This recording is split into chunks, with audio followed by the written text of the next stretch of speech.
Who's awiting yan? Wow, what a blessing. That is what we are looking for. Someday, we'll be there. Amen? Panapanahon lang yan, pero sabi ko nga kagabi doon sa Nasugbu, Batangas, ay ang kamatay ay walang iginagalang. At lahat tayo may appointment dyan. 75 years old, yung tatay ni Jessica. And then, 11 p.m. ay nag-text naman sa kanya na yung kanyang father-in-law ay kinuha kagabi ng Panginoon. Pero, tinanong ko kung na-witnessan, yung anak niya na Chinese ay lagi daw kinakausap yung lolo niya para ma-witnessan. At kung yun ay kinuha ng Panginoon, nagkita yung magbalai sa langit kagabi. Amen. Kaya yun ang pinakang mahalaga, mga kapatid. Sapagkat ang sabi ng Bible, makamtan niyo man ang kayamanan ng buong sanglibutan at mapahamak ang iyong kaluluwa sa impyerno ay walang kabuluhan. Nais pong buksan po natin ang ating Biblia sa aklat po sa Titus chapter 2. At yan po ay sunod sa 2 Timothy. At ang 2 Timothy sa mga Bible students, yan po ay nasa New Testament. Amen.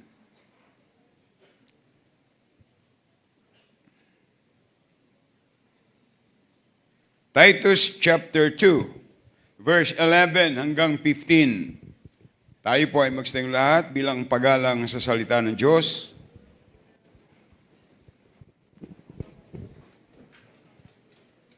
Kung ako niyo na po, give me a loud amen. At salamat po sa admin, tayo po ay kasama nila. Bagaman tayo ay pinaghiwalay ng kalsada, pero tayo ay mayroong pagkakaisa sa salita ng Diyos. Opo, kaya kailangan natin ng mas malaking building and we are looking forward for God's miraculous way. Basahin ko po ang verse 11, kayo ang verse 12. Ang sabi ng verse 11, "For the grace of God that bringeth salvation hath appeared to all men."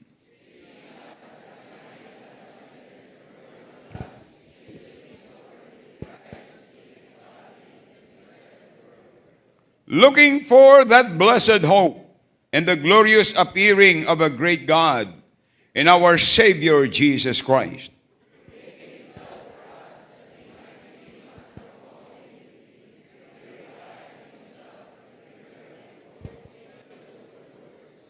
These things speak and exhort and rebuke with all authority. Let no man despise thee.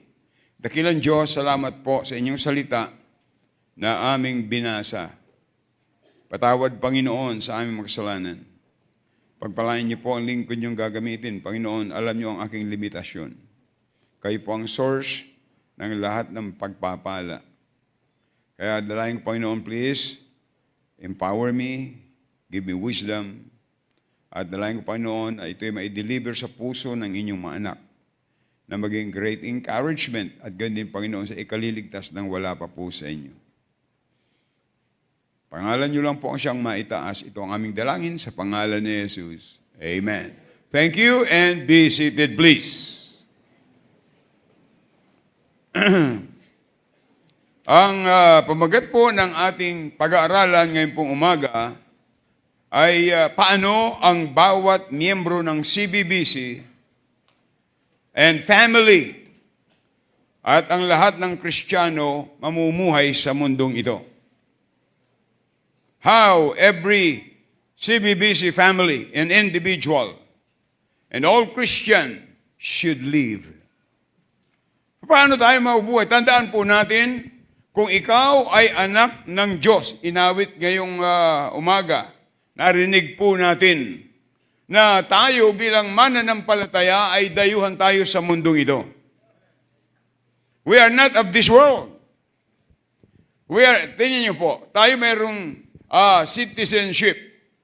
Ikaw ay Filipino citizen, but at the same time, you are a heavenly citizen.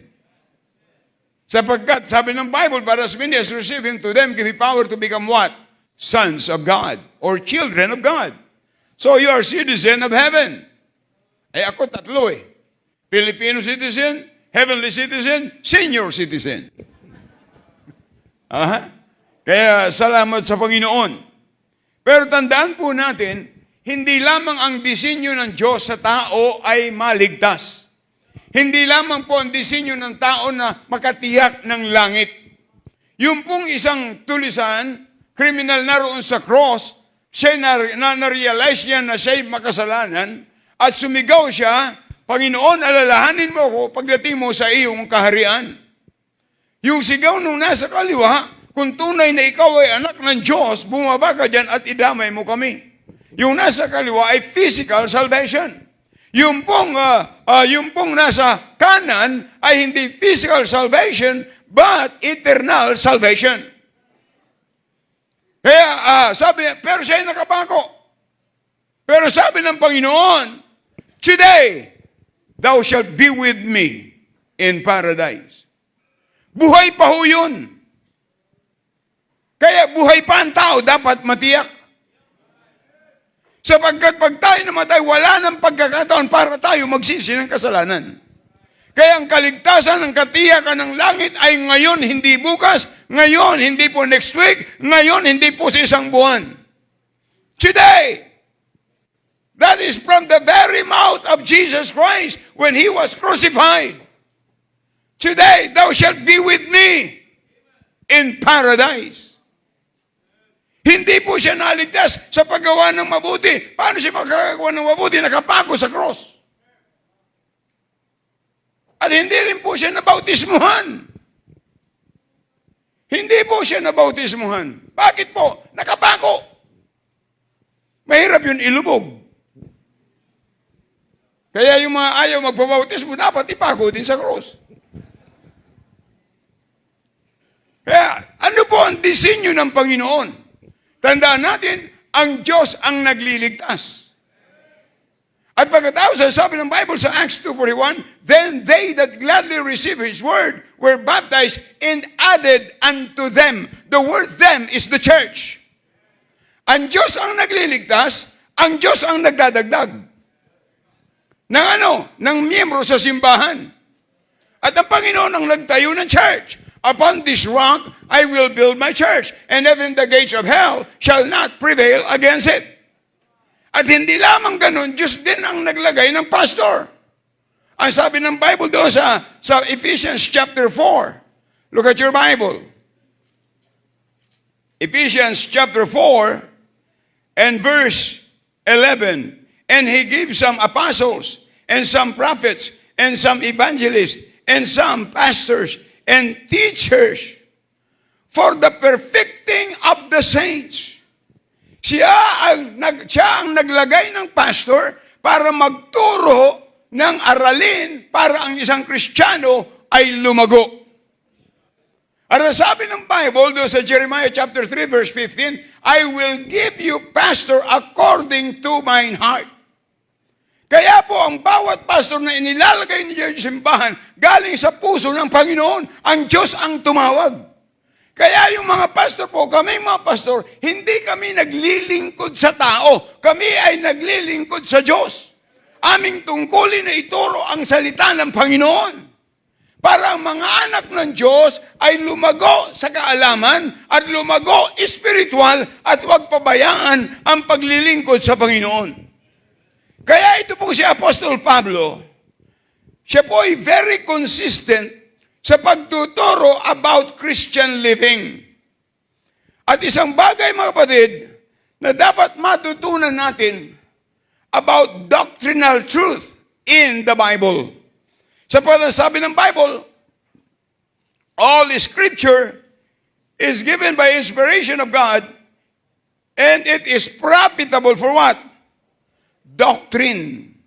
Ano yung doctrine? Katuruan. Kaya, si Apostol Pablo, ay siya po ay very consistent. Salamat sa Panginoon. Simula 1978, sinimula ng gawain kung ano yung turo noon ay gayon din ang turo hanggang ngayon at hindi natin pinaplano na baguhin at i-improvise. You cannot improvise the Word of God. Amen? Kaya tandaan po natin mga kapatid, tayo ay dapat lumalago sa kaalaman ng mga doktrina at alam din natin kung paano paninindigan ang tamang doktrina. Oh, grabe mo ngayon, sabi ng Bible, we are on the last days. Tayo ay nasa huling araw. Perilous times shall come. Mapanganib. Bakit ito? Marami na ngayong, sabi nila, they are saved, pero nagbabago. Alam niyo ba ang simbahan, pag nagbago, ang unang binabago ay awitin. Awitin. Sunod, Bible. Babaguhin ang Bible, ayaw nila ng King James, mahirap daw maunawaan. Kaya nire-revise. You cannot revise the Word of God. The Word of God don't revise. The Word of God revive every dead Christians and backslidden Christians. Nire-revive yan ang salita ng Diyos, mga kapatid. Kaya si Apostle Paul ay balansi po siya sa kanyang mga isinulat. Siya po ay nag-present ng doktrina and at the same time, meron din siyang challenge para sa practical Christian living. Hindi pwedeng paghiwalayin ang dalawang ito. The doctrinal truth and the doctrinal Christian living. Paano tayo mamumuhay? Kaya ang dalawang hindi pwedeng paghiwalayin. Kapag tayo ay nasa tamang doktrina, yan ay resulta ng ng ating tamang pamumuhay. Kaya kung ano yung natutunan natin na katuruan sa Bible na tama, yan ang magtuturo sa atin ng tamang pamumuhay. Are you listening? Kaya yung ating sinasabi, yun din ang ating lakad. Make the story short. Tandaan po natin, nakakahiya po para sa atin kung yung mga taong nakikita natin na nasa maling aral, pero mas maganda pa ang buhay nila kaysa sa atin. Kasi meron silang sinusunod na rules ng kanilang simbahan, na rules ng kanilang relihiyon. See? Nakakahiya yun. Nakakahiya. Pero tanungin mo, if they're sure of heaven when they die, kaya nga sabi nila, kaya nga kami nagkakaganito, talagang ginagawa namin sa kakayahan namin para kami makarating sa langit. Pero sandaan natin, ang turo ng Bible, salvation is not by works. Salvation is by grace, for by grace you are saved through faith, and that not of yourself, it is the gift of God, not of works, lest any man should boast. Kaya ang tao magkakaroon ng pagbabago pagka siya'y tunay na tumanggap sa Panginoon. Ang sabi ng Bible, 2 Corinthians 5:17, therefore, if any man be in Christ, he is what? New creature. All things are passed away. Behold, all things are become new. Kaya ayon sa talatang yan, mga kapatid, ay inaasahan sa mga tunay na mananampalataya na sila ay susunod sa salita ng Panginoon. Anong ibig sabihin niya ng talatang yan? If any man be in Christ, he is a new creature. All things are passed away. Behold, all things are become new. Kung sa Tagalog, ay ang sino mang na kay Kristo ay bagong nilalang. Alam niyo yung bagong nilalang na bata? They are ignorant of sin. Walang kasalanan. Kaya pag ang sanggol namatay, diretso yan sa langit. Yung kanyang original sin na galing kay Adan ay tinubos na ng Panginoon. Kaya, anong ibig sabihin yan? Kung tunay na tayo tumanggap sa Panginoon, mayroon tayong changed life. Buhay na binago. Are you listening? Yan po ay identity ng isang Kristiyano na nagkaroon ng bagong buhay. Hindi po taon ang nagbabago ng buhay. Ang Diyos ang nagbabago ng buhay. Kaya makita yung pagbagong taon, nagkakantahan sila, bagong taon ay magbagong buhay tagay. Ha? See? Kaya, mga kapatid, hindi lamang change life. Ang identity ng isang Kristiyano ay pagkakaroon ng bagong buhay. At hindi lamang bagong buhay, but a clean life. Malinis na pamumuhay. Sabi ng Bible, all things are passed away. Behold, all things are become new. Sa ating buhay bilang mananampalataya, ang mga bagay na hindi mabuti ay dapat nawawala na. Are you listening?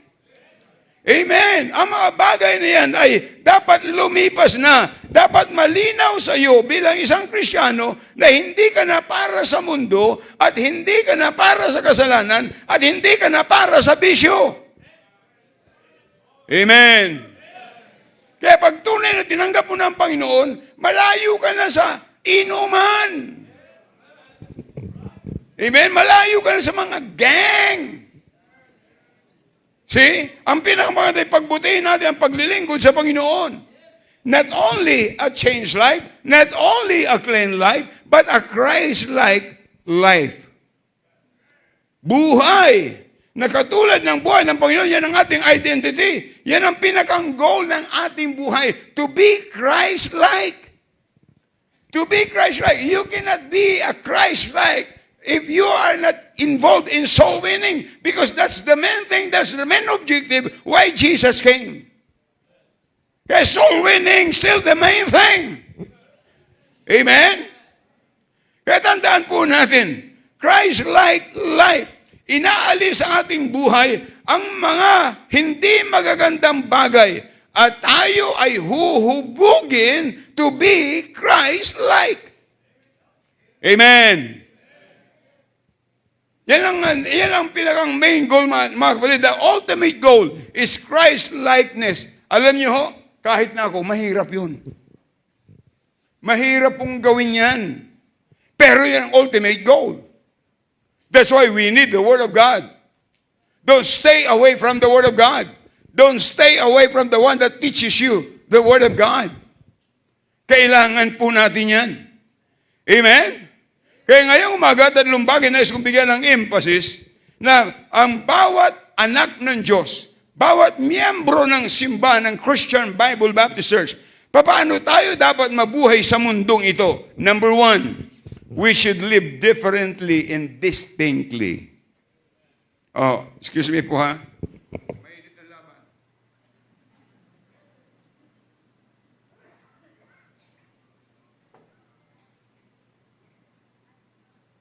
Mainit po ang laban ni Pacquiao.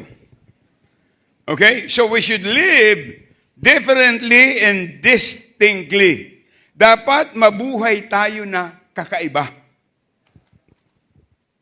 Kakaiba ang buhay natin. Sabi sa Titus verse 11, chapter 2 verse 11, for the grace of God that bringeth salvation has appeared to all men. Are you saved? Kung ikaw ay saved na, anak ka na ng Diyos, ito ang sabi ng Bible sa verse 12, teaching us that denying what? Ungodliness and worldly lust, we should live soberly. Amen. We should live soberly, righteously, and godly. Mamuhay tayo ng mabuti at matuwid at makadiyos sa presenting mundong ito. Yan ang sabi ng Bible. Kaya mga kapatid, alam nyo, ang maraming Kristiyano kaya ayaw nila sa church na ito. Ang sabi nila, ang hirap naman sa church natin. Hindi pwedeng gawin to, wag kang pumunta dyan sa lugar na ito. Maraming bawal. Mga kapatid, hindi bawal. Protection. Kayong mga anak, yung sinasabi sa inyo ng magulang nyo, wag ito, hindi yan protection ng tatay mo at nanay mo. Protection mo yan. Pag sinabi sa'yo, wag kang makikipagkaibigan sa mga lasinggero. Pinuprotektahan ka, ibig sabihin, mahal ka ng magulang mo. At ganyan ang Panginoon. Kaya tayo sinasabihin, wag dyan, wag doon, wag yan. Yan ay pagmamahal ng Panginoon. Are you listening? Ang hirap ngayon po ay hindi na magulang ang nasusunod. Ang nasusunod ay mga anak. Hindi po dapat. Ito'y reminder po sa atin. Are you listening? Ito po ay nagpapakita na ang pagiging kakaiba natin. Yun po ang nagpapakita. Bakit hindi ka nagiinom ng alak? Kasi anak ako ng Diyos eh. I'm a Christian. Ako'y Christian din eh. Talaga, praise the Lord. Kung Christian ka, bago mo inumin yan, tatanungin kita, pag namatay tayong dalawa ngayon sa inuman na ito, tiyak mo na ba ang langit? Oh. Kalahin mo yan, magkaiba tayong Christian. Ikaw, Christian na hindi nakakatiyak ng langit. Ako'y Christian na nakakatiyak ng langit. Dapat makita yung kaibahan. Kasi kung walang kaibahan, mga kapatid, yun tinatawag na Baptist distinctives. Anong kaibahan? Anong kaibahan natin sa ibang pananampalataya? Ang number one na kaibahan ay assurance of salvation. At ang pangalawang kaibahan ay Christian living, Christian life. Anong klaseng buhay mayroon tayo? Kaya dapat tayo mamuhay differently and distinctly. Kung sasabihin natin tayo Kristiyano, tapos pwede na rin natin gawin ang mga ginagawa nilang kamunduhan, ano bang kaibahan natin? Ang mga unsaved, alam nyo, yung mga unsaved, hindi po yan, mainipin yan. Ang haba-haba pala naman ng inyong simba. May Sunday school na, mayroong pang worship service. May mga choir pa. Ay sa amin hindi. Mag-sign up the cross ka lang, uwi ka na. Pwede ka na magsugal, pwede ka na uminom. Sa inyo yun, pero sa Bible hindi.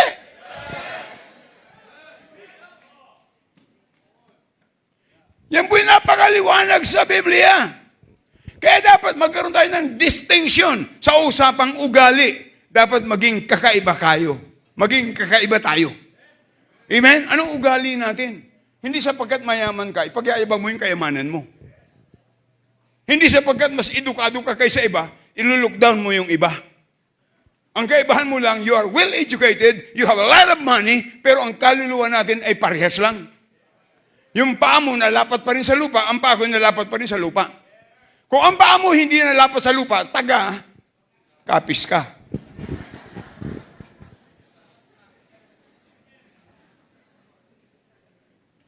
Dapat maunawaan po natin yan, mga kapatid. Yan ang distinction sa usapang ugali. Anong ugali mo? Anong ugali mo toward God? Ang iba nakakaalaala lang sa Diyos pag may sakit. Diyos ko po, magbabago na ako. Bigyan niyo ako, Panginoon, ng chance. Gumaling. Abay, inom na naman. Second chance. Ha? Yung ugali natin. Ugali natin sa simbahan. Nagpipreach yung pastor. Ikaw naman ay pa cellphone dyan. Ugali ba yan ng Kristiyano? Oh. Mamaya, nag-appear sa iyo doon sa cellphone mo. Sa cellphone nag-appear, Satan. Oh, bakit nag-appear siya sa iyo? Friend ba kayo?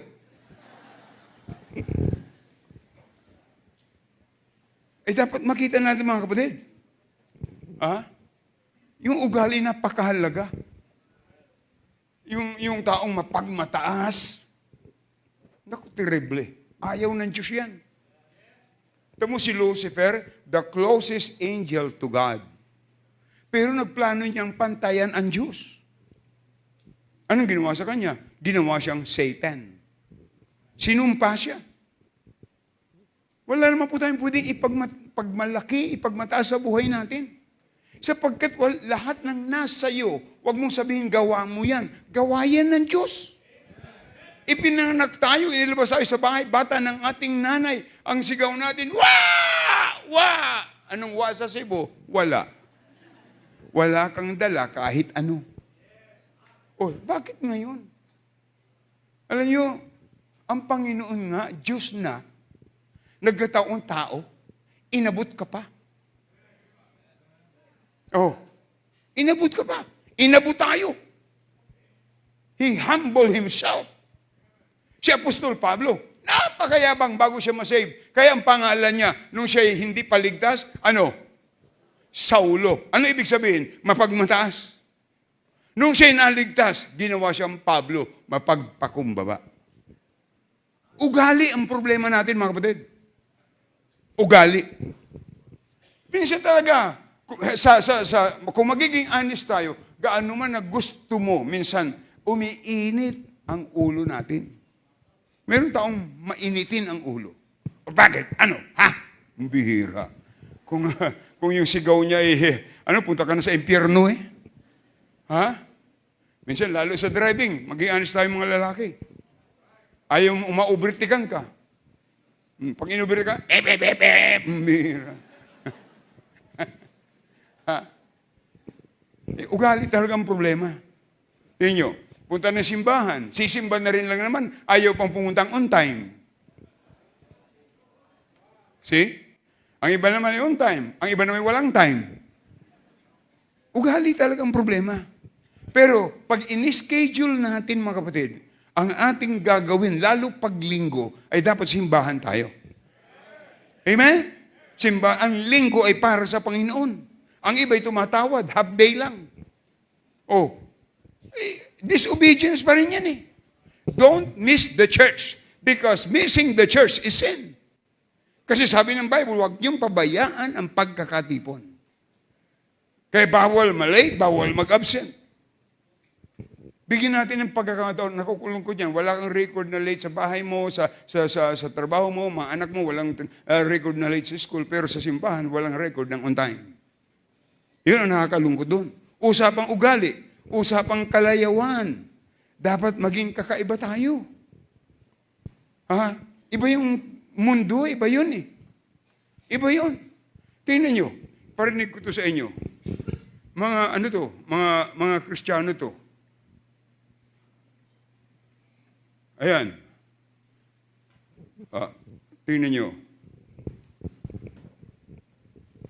Bakit walang sound to? Paano ba to? Pakaya na nga. Tulong. Hindi ako marunong eh. Ito. Grabe. Ha? Sound? Naka-silent.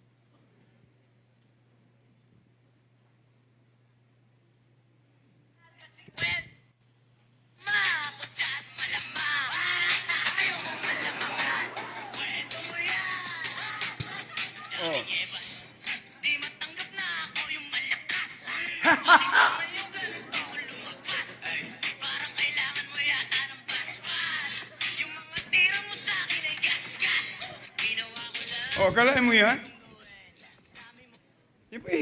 Yung ba'y Christian, ugali ba yan? Anong music meron tayo sa bahay? At anong music meron tayo sa sasakyan? Alam niyo, isang hinangaan ko sa kabataan sa Taiwan, doon na yung lumaki, doon na ipinanganak, yung anak ni Brother Jay. Binigyan niya sariling sasakyan. Nagsusulo siya. Pero pag sumakay ka sa kanya sasakyan, ang maririnig mo, Christian songs, Christian music. Ay, grabe na ngayon. Mga believers daw yan. Bakit wala tayong kibu-kibu? Baka anak mo pa yan eh. Hindi natin alam. Ay mga kapatid, anong kaibahan natin? Are you listening? Yung usapang lakad natin sa mundo, dapat maging kakaiba. Sabi ng Bible, binasa natin kanina. Na sabi doon ay, ang sabi ng Bible ay, doon sa denying ungodliness and worldly lust. Bible yan mga kapatid. Kapag Kristiyano ka, hindi ka pwede nakasang-ayon ng sanglibutan. Are you listening? Kaya pag hindi ka, hindi lahat ng bisita, may mga bisita na lagi nakatingin sa relo. Anong oras matatapos to? Masisisi mo ba sila? Ganun din ang ibang Kristiyano? Nagpabook ako sa restaurant ng ganitong oras, tapos ang haba-haba ng mensahe. Kalain mo yan, imbis na mabless na salita ng Diyos, puro reklamo. Are you listening? Pero ang tunay na Kristiyano, tayo'y laging nag-i-enjoy sa mga bagay na ukol sa Diyos. Kaya tingnan nyo, doon nung laro, nung Friday, wala ako narinig na nagmura. Una, wala ako doon. Sabi ko, pag may nagmura, kick out. See? At saka kahit talo, hindi siya galit. Sports. See? Mga kapatid, napakahalagang maunawaan po natin ito. Ito yung ating Baptist distinctives. Ito yung Baptist distinctives. We should live differently. Dapat mayroon tayong distinction. Dapat ang maging testimony ng unbeliever ay kasi Kristiyano yan. Kaya ganyan yan. Kaya mabait. Kaya sabi, Kristiyano ka pala. Kaya pala hindi ka nagiinom ng alak. Tinanggihan mo yung alok ko sa'yo. Yun ang stand. May conviction. Hindi connection. Amen? O, Kristiyano ka pala. Kaya pala linggo, nasa church ka. Kaya pala wala ka doon sa resort. Kaya pala wala ka sa swimming pool, nasa church ka. Kristiyano ka pala. Kaya pala kahit prayer meeting, dumadalo ka. Maraming Kristiyano na gustong ipag-pray pero ayaw umattend ng prayer meeting. Kristiyano pala yan. Kaya pala, hindi nahiyang magbigay. O, tatlo lang nag-amen. Ha? Alam nyo, ano yung natutunan natin? Yun ang ating ipamumuhay. Maraming Kristiyanong iniligtas po sa impyerno, pero hindi pa naliligtas sa kakuriputan. Gusto ko yung kanta ni Mark eh. Oy, kuripot, kuripot, kuripot. Kristiyanong hindi marunong mag-tights. O, piring pa hindi makadukot. Ang bira. Mark, nasaan ka? Pahikanta mo ha? Ha? So, kaysa, Kristiyano pala yan. Kaysa yung sasabihin, Kristiyano pala yan. Saved ka pala. Membro ka pala ng CBBC. Bakit lasing ka kahapon? May tinamaan ba? We should live distinctly and differently. Sa relasyon ng mga mananampalataya, dapat ang iba, dapat iba yung pagmamahala ng Kristiyano. Sabi ng Bible, love one another. Akalain mo yan? Magkakapatid tayo sa Panginoon, tapos hindi tayo magkaimikan? Tapos iwasan pa? Ay, andiyan yan. Huwag mong sabihin, nandito ako, ha? Ha? Buhay Kristiyano ba yan? Ay, sabi ng Bible, kung yung kapatid mo may nagkasala sa'yo, puntahan mo. Iayos mo, isettled mo. See? At kung hindi pa maniwala, magsama ka ng dalawa. At kung hindi pa maniwala, ay iyong ipresenta sa simbahan. Ay, hindi na dapat eh. Kasi kung tayo magiging humble at tayo marunong tumanggap ng pagkakamali, madaling masettled ang problem. Ang problema natin, puso. Are you listening? Love one another. Praying one another. Ay, sa mundo iba eh. Sa mundo, mga kapatid, ano na sa mundo? Competition. Mas magaling ako kaysa sa kanya. Hindi ito pagalingan. Hindi ito pagalingan. Siraan. Siraan. Alam mo yan si ano? Okay, malakas lang yan kay pastor, pero ganyan yan. Pambira, palakasan pa dito? Ano ako, congressman?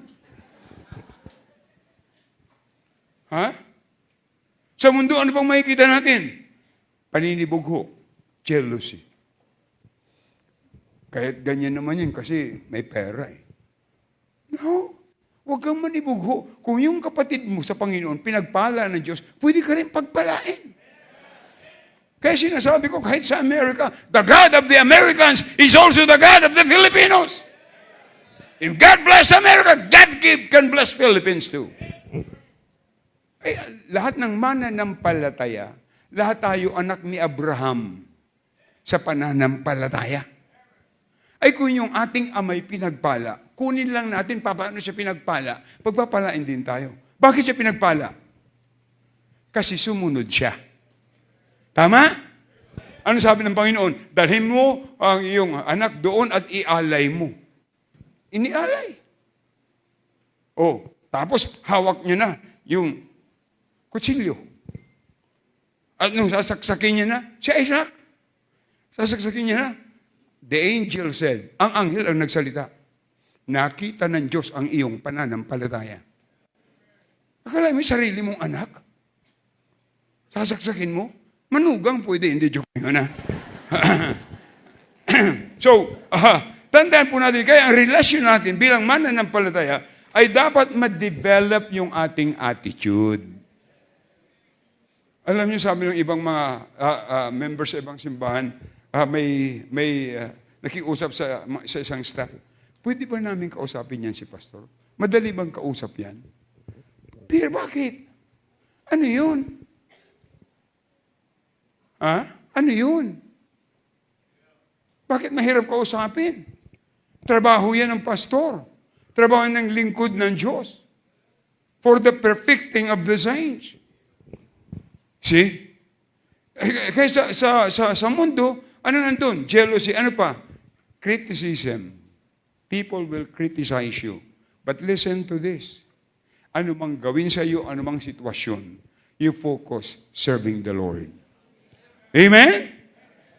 Dapat mag-build up one another, praying one another, appreciate one another. Ay pambihira nung mag-evangelistic nung Friday, Thursday, pinuno nila yung baptistry. Dati ay swimming pool ng bata at walang tubig sa tangke. Sila ang nagsalok. That's a big responsibility, big effort ang ginawa nila. Ay kung walang na-baptize, siyempre, makaka-discourage yun. Pero ang pinakamaganda, prayer works.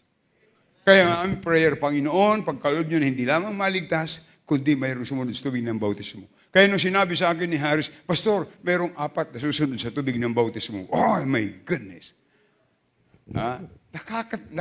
Doon mo makikita yung miraculous work of God.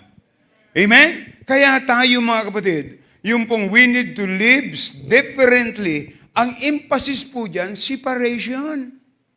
Hiwalay tayo sa mundo. Are you listening?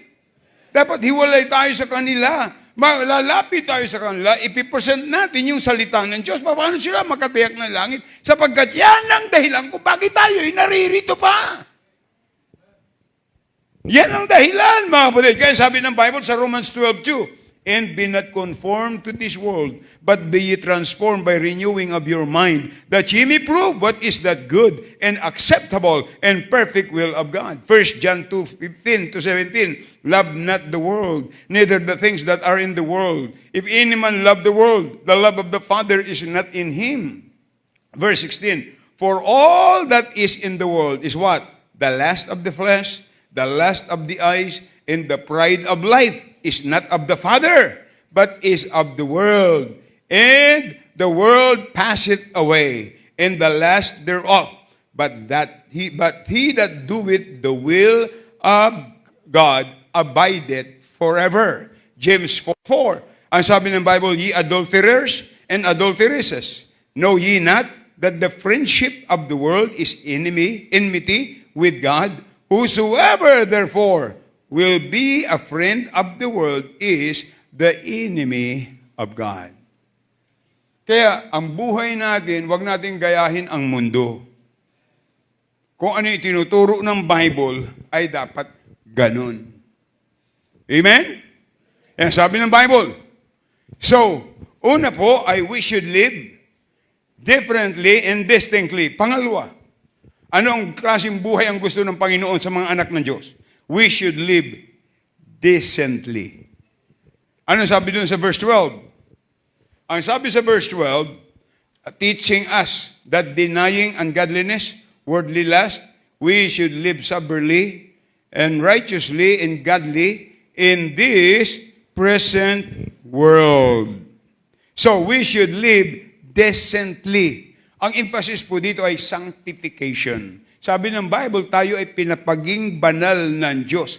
We should live decently. Ang ating pamumuhay ay dapat nakikitaan ng kabanalan. Are you listening? Kaya nga po pag tayo'y tinuturuan, paano po tayo, o paano ang uugaliin natin sa labas ng simbahan at sa loob ng simbahan, ay dapat mayroong kadisintihan. Hindi naman po iniuutos sa atin na pag nagsisimba tayo, laging bago ang damit. Pero dapat may kadisintihan.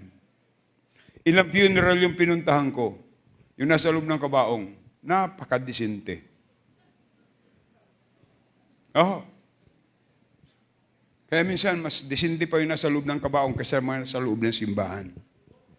Dapat meron tayong damit ng pangsimba at mayroon pang damit na panglaro, panglakad. Dapat ganun. Amen. Kaya, dapat ay, lalo sa ating pananamit, mga kapatid, tandaan po natin, hindi kailanman nababanggit sa pulpito, dapat laging bago. Hindi ho. Tingnan nyo, ang ganda-ganda ng uniform ng choir. Yung mga musician, meron silang uniform. Sa Bible College, meron silang uniform. Ang ating staff sa academy, meron silang uniform. Hindi mo ibig sabihin tayo magkaroon ng uniform. Pagpunta ng simbahan, medyo disinti tayo. Sa muda, church. See? Kaya ibang ang buhay natin sa loob at sa labas, yan ay katunayan ng ating natutunan sa katuruan ng salita ng Diyos. Kasi kahit na anong galing mo at anong lalim ng doktrina ang alam mo, pero kung ang buhay mo ay walang kadisintihan, tandaan natin, hindi maayos yan. Hindi ka kakaiba. Hindi ka kakaiba. Katulad niyan, ngayon nauso ang tato. Kahit babae may mga tato. Ang iba'y sa liig. See? May mga author din, pero may tattoo sa liig. Ako po, nagpatato ako nung ako'y teenager pa. Nung ako'y sumali sa fraternity. Pero sa gang. Pero takot akong i-display. Pero ngayon, pambihira, makita mo ang tattoo. O mga babae minsan, sleeveless. Pero makita mo dyan, tattoo. Kung braso. Akala kasi nila, ay sikat pag may tattoo. Gawa yan ng, wala naman, hindi naman yung uso noon eh. Kasi pauso-uso. Ayun.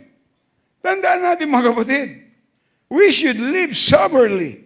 Mayroong turo ang Biblia na dapat nating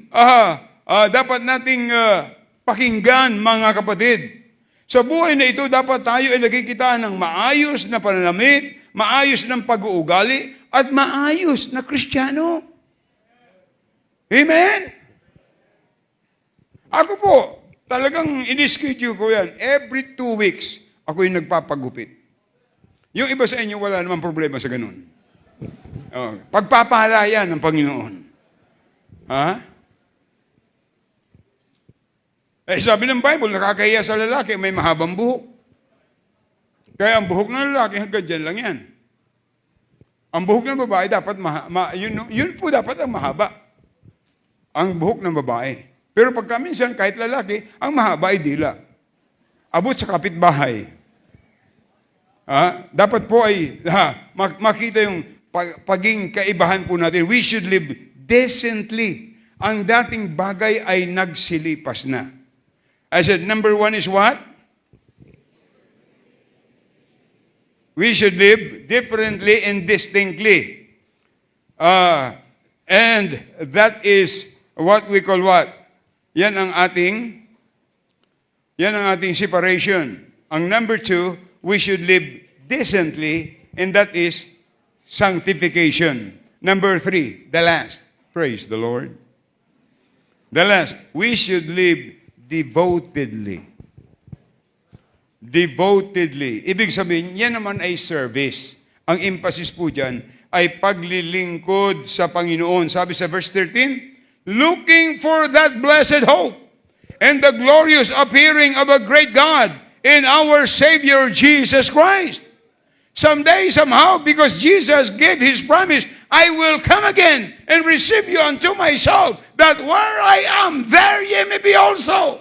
Kaya ang pangako ng Diyos sa lahat ng Kanyang anak, lahat po tayo ay punta sa langit. At sabi ng Bible, tayo bibigyan niyang glorified body, katawang wala ng kasalanan.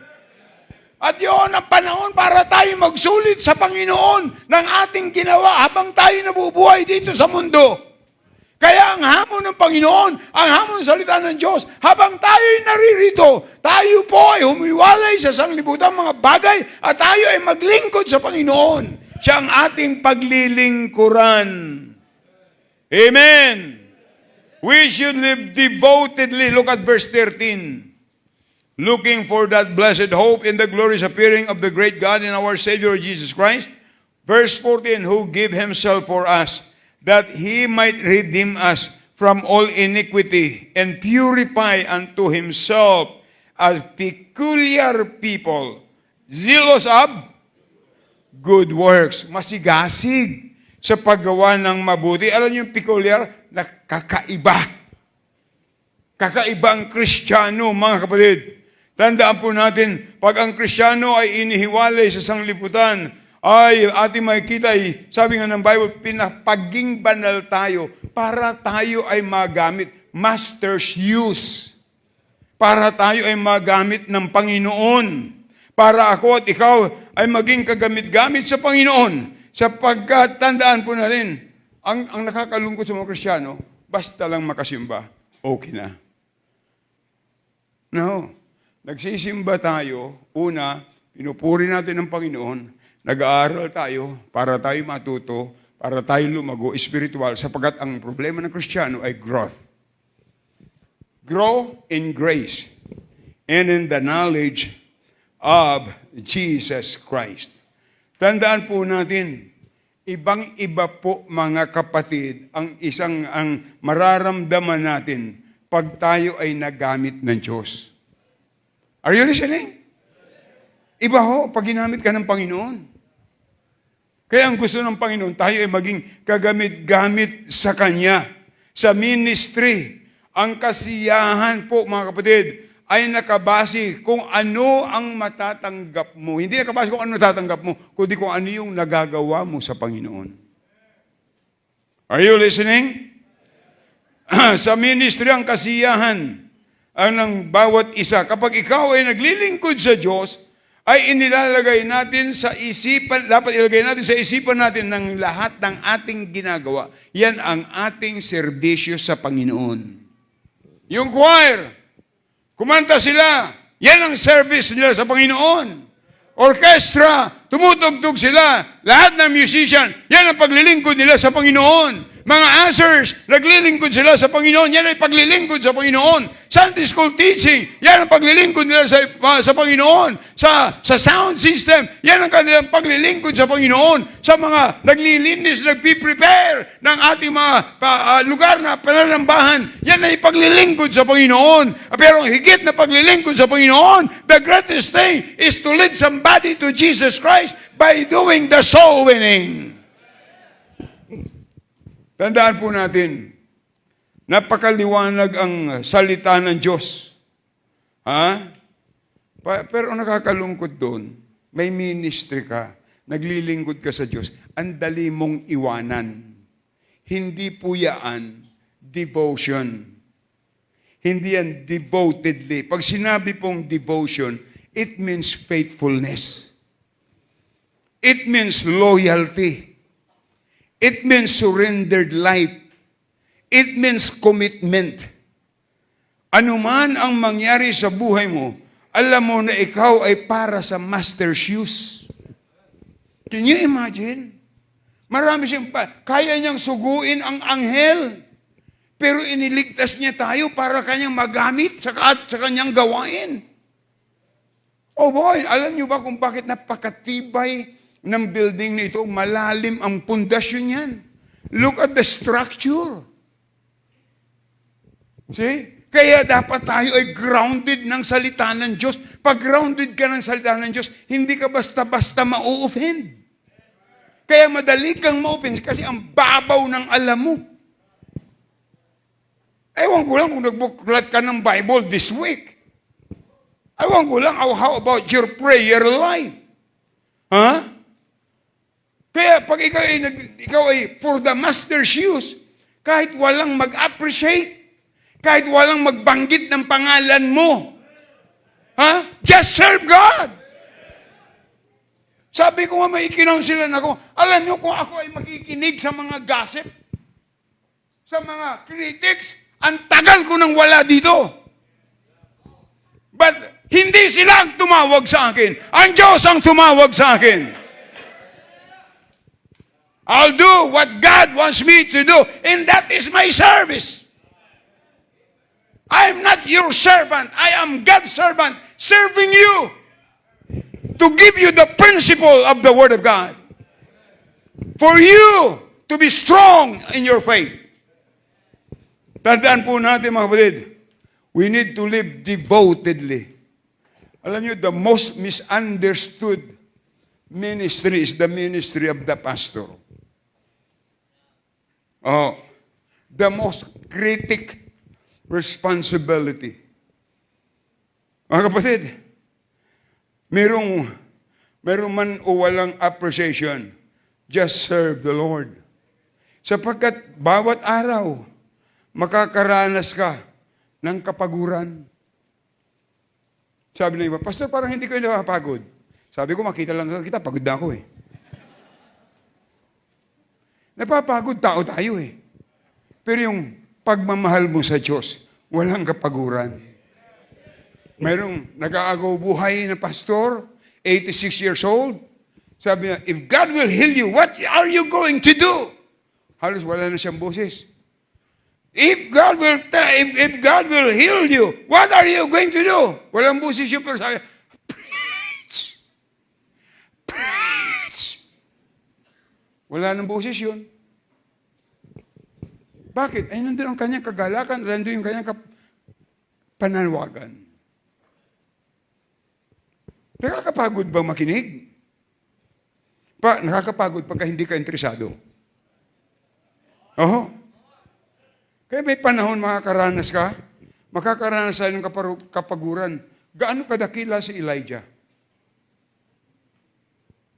Si Elijah, mga kapatid, after the winning the battle, after the victory, sa isang iglap ay nagbago bigla ang kanyang mood. Kaya, ang sabi niya, ang pakiramdam niya ay wala nang kwentang buhay niya. Can you imagine? Naging matagumpay ang buhay niya, pinakinabangan siya ng Diyos. Pero dahilan sa mood, parang wala nang kwenta ang kanyang buhay. Sa 1 Kings chapter 19 and verse 4, ang sabi ng Bible, but he himself went a day's journey into the wilderness and came and sat down under the juniper tree. And he requested for himself that he might die and said, it is not enough now, O Lord, to take away. And he said, it is enough now, O Lord, take away my life, for I am not better than my father. Kalain mo yan? Mulang nagbago. Kaya, huwag ka nang manibago, mga kapatid. Mayroong mga time na parang ang bigat-bigat ng dibdib ng pakiramdam mo, mga pangyayari. Nasasaktan ka masyado. Nawawala ka sa mood. At gusto mong gawin yung gusto mong sariling gagawin. Mga kapatid, anumang problema mayroon tayo, ay dapat tayo ay lumapit sa Diyos. Tandaan natin mga kapatid, ang problema na ating nararanasan ay maliit yan kumpara sa napakalaking Diyos. Amen? Oh, what a mighty God we serve! Dakila ang Diyos! He knows your situation. He knows your problem. And God can solve the problem. Mga kapatid, dapat po natin makita ang kahalagahan na ito. Dapat tayo ay masigasig sa gawang mabuti. Ang tunay na mananampalataya at tama ang puso, ugali sa Panginoon, ay ito dapat ang gawin natin. Let us choose to do good. Hanapin natin. Hindi ka inilagay ng Diyos sa simbahan para awayin ang iba at pintasan ang iba. Inilagay ka sa simbahan na ito para makatulong ka sa ikatitibay ng gawain ng Panginoon. Amen? Para yung mga braces na yan, kasama yun sa structural. Inilagay yan para kahit na bagyuhin, ay hindi maaano. Kaya pag tayo punong-puno ng salita ng Diyos, at alam natin for the master's use, anumang bagay dumating na problema, hindi mo iiwanan. Kaya sabi ko nga sa inyo, pag sinabing devotion, faithfulness, it is loyalty, surrendered life, commitment for the master's use. Huwag natin kalimutan. Let us choose to do good and let us continue in doing good. And let us cleave to that which is good. It is always good to serve God. Amen? Alam niyo, sabi ni Jessica, Pastor, hindi ba kayo pupunta rito sa Nasugbo? Pambira yung, bakit hindi? I make time. I make a schedule. Kaya, 2 hours, more than 2 hours. Preach doon. Sabi, umuwi kami. Umalis kami doon, I think, past 9. Pero, alam yung malaking blessing? Nakita mo yung mga tao. Sumunod sa panalangin, binigay mo ng assurance, sabi, lahat ng tumanggap sa Panginoon, yung buong puso, tiyak mo ang langit. Kung tiyak mo ang langit, pakitaas ang kamay. You see their hands. I saw it. Ang mga critics magsasabi, totoo kaya yun? Tanungin mo sila, hindi ako. Ang nakakatiyak nun ay yung tunay na tumanggap. Kaya, tingnan nyo, isang bulag, pinagaling ng Panginoon. Bulag, sapul sa pagkabata. Pinagaling ng Panginoon. Tinanong. Sabi niya, tinanong siya. Anong sagot niya? One thing I know, before I was blind, but now I see. Walang doktrina yun. Wala pang alam sa salita ng Diyos. Ganon din po. Kung kaliligtas mo palang, katatanggap mo palang sa Panginoon, hindi mo alam yung doctrine of Trinity, hindi mo alam ang doctrine of the church, hindi mo alam kung iba ang mga doktrina. Pero one thing I know, before I was unsaved, before I do not know going to heaven, before I'm not sure if I'm going to heaven, but now I'm sure. Before I was blind, but now I see. Yung po ang pinakamahalagang bagay, mga kapatid. Amen? Kaya, anumang ginagawa mo sa ministry, service mo yan sa Panginoon. Ang hinangaan ko lang na isang lalaki na isa'y Moody, pero hinangaan ko si D.L. Moody. Tagal niya sa ministry. Opo. So, dahil sa pinakamahirap, alam niyo ba, makinig kayo mabuti, ang pinakamahirap na i-handle na miyembro ng simbahan, sasabihin ko po sa inyo, in my experience, ay yung mga taong moody. Ang bilis mabago ang mood. Maya ang saya-saya niyan. Pero saglit, hindi na imik. Kumusta ka? Kumusta ka? Bakit? Moody. Ang kaligtasan natin hindi nakabatay sa mood. Ang paglilingkod sa Panginoon ay hindi nakabatay sa mood. Ang ating paglilingkod at ang ating kaligtasan nakabatay sa Bible. Ang mood, pabago-bago. Pero ang Bible ay hindi nagbabago. Amen? Kaya, tingnan nyo, ang taong mga moody, pag maganda ang mood, Pambira, nag-aapoy. Ano kayo magagawa ko, Pastor? Saan kaya tayo pwede mag-solini? Saan kaya tayo pwede mag-mission? Saan kaya tayo?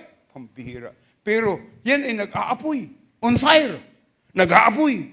Pero kapag wala na sa mood, parang dagat-dagatang apoy.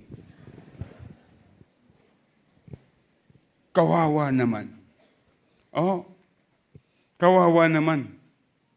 Kaya tandaan natin, yung Hebrew men, Shadrach, Meshach, and Abednego, hindi nila itinatuwang kanilang Diyos.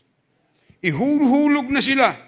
Pinainit ng 7 times yung horno na paglalagyan sa kanila.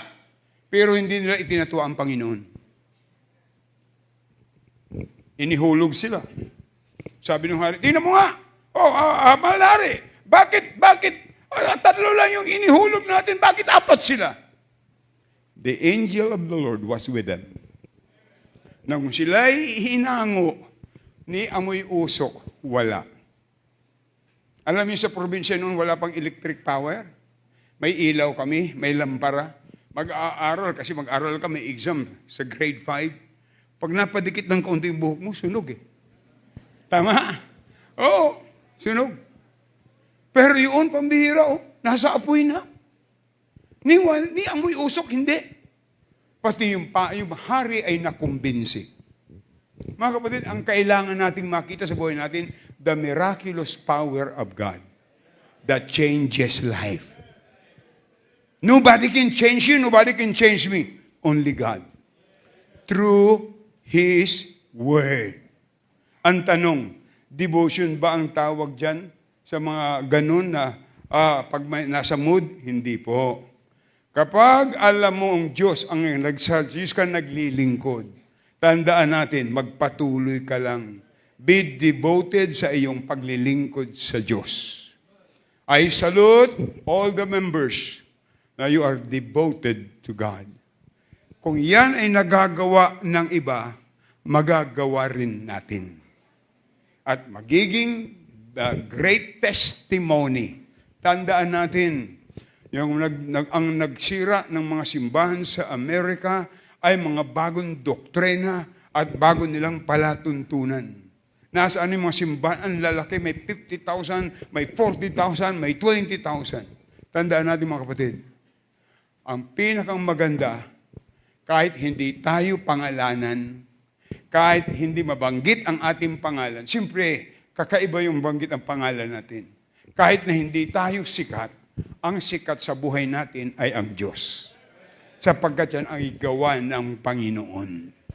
Kaya, ang kailangan mga kapatid, we should live differently, we should live decently, and we should live devotedly.